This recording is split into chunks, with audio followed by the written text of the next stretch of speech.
अस्सलाम वालेकुम प्यारे दोस्तों, उम्मीद है कि आप सब खैरियत से होंगे।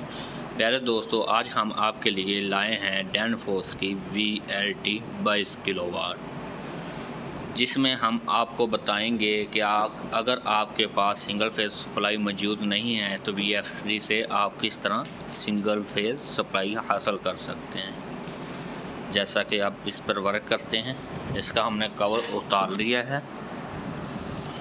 अब इसके कनेक्शन देखते हैं। VLT का 18 और 27 पॉइंट हमने इंच के तौर पर यूज़ किया है और 27 और 12 हमने लूप के तौर पर यूज़ किया है। ये L1, L2, L3 तीनों फेज़ हैं। ये U, V, W ये आउट फेज़ है।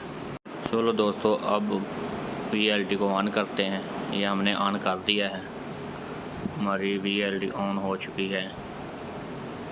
देखिए 0 हर्ट्ज़ और 0 किलोवाट है। अब हम इसकी सेटिंग करेंगे कि ये 220 वोल्ट हमें मुहैया करे। चलें दोस्तों, मेन मेन्यू को ओपन किया है, जिसमें हमारा FC 1.1 शो हो गया रेड।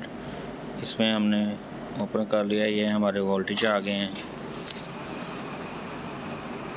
और अब हम नीचे चलते हैं। ये है हमारी 22 किलोवाट 30 HP मोटर।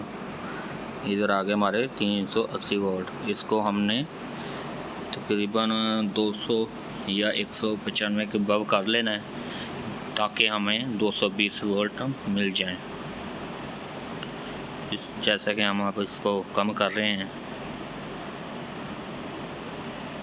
हम इसको सेट कर लेते हैं 200 वोल्ट पर। अब इसको रन कर चेक करते हैं क्या वाकई हमें 220 वोल्ट मिल रहे हैं। अब इसके इंच की तार को आपस में जोड़ेंगे ताकि VFD रन हो सके। जैसा कि ये रन होना शुरू हो चुका है।